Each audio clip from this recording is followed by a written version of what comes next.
Hi, my name is Ken Page. Today I want to talk to you about the forebrain state. Now, I've already talked to you about the programs that are out of time, things that are in our past we think over and over. I've already talked to you about emotions that aren't ours.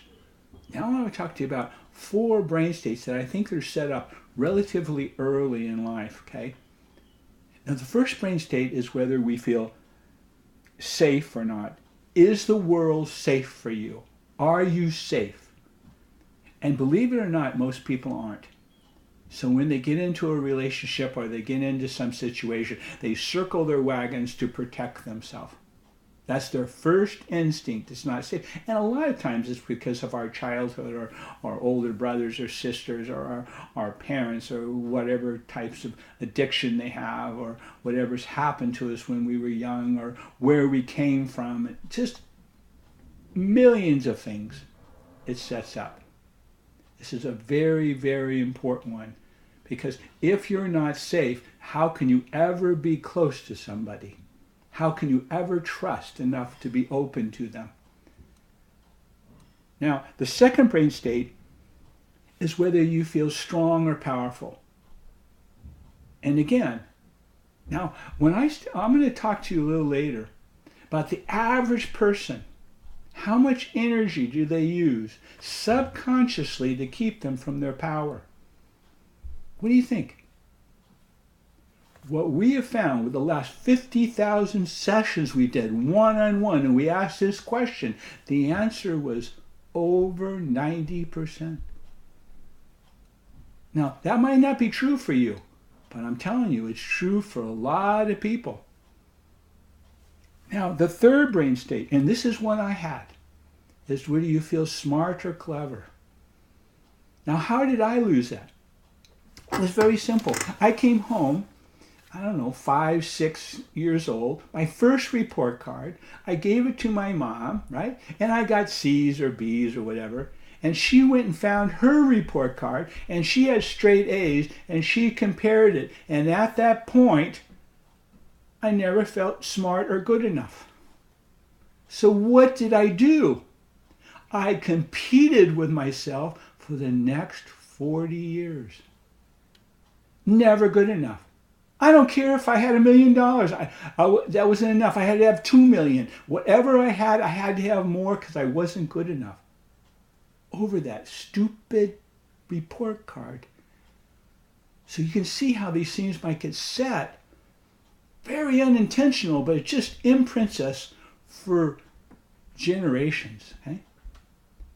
Now the fourth one is a kind of a confusing one, and not too many people talk about it. But it's actually our first sexual experience. But when you talk about that, holy cow, there's all kinds of dynamics that can happen. But let's say what normal is, 15, 16, 18, and that's your first sexual experience. What are the energetics around it? Well, we're probably very scared. It depends on what religion we are. It depends on whether we think other people will know. Will the person love us? There's all kinds of energetics. But there is an energetic. There is an energy around it. And that's set. The different pieces of energy. This piece, this piece, this piece, all these things. And later, if we don't have those different elements, we're not excited. We don't find that excitement. That's why so many people get in some very, very weird energetics later in life. Now I know there's all kinds of different situations and different, there's all kinds of things that can happen. But that's where it's set, okay? So if you do not master those four brain states, you'll never connect to your higher self. Because these filter your connection. Now, what happens here with our first sexual experience? What happens if a woman has had a cycle during that time? That maybe you have your first love, you really love, and you get in love, and then you have a cycle, and then they break up. Does that affect and imprint your cycles in the future? So it just opens up the door for so many possibilities. Okay? And let me talk about an imprint. Most women, okay, most, not everyone, not including you, but most women have an imprint right across their belly. Just right across their belly. Because sometimes they had felt something and they drew a line because they didn't want it to go any further. They wanted to stop. Now there's lots and lots and lots of places where there are imprints on our body. And that's what we started to discover when we first started, that if I followed that imprint that I scanned, it would take you right to the subconscious mind to that moment that it happened. That was another one of those aha, when my path changed. And we're going to talk more about that as I talk about my work. But I want you really to consider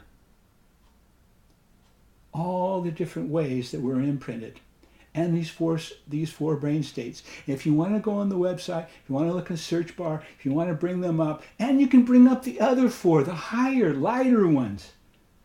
And again, that's why these techniques we've given you, because it helps to change those and to recognize it. So when I recognize somebody putting me down or somebody saying I'm not good enough, I know where it comes from. I know it's a charge, and I don't give it any energy. I don't loop with them. I say, oh, I know what that is. I recognize it because it's happened to me over and over and over and over. I don't just keep going. It's like walking down a path and stepping in the same hole every time. You just, all of a sudden you say, I know there's a hole and I'm going to walk around it. If any of that makes sense to you, then do some reading, do some research. So my name is KenPage.com, and I hope you go on our website. Thank you.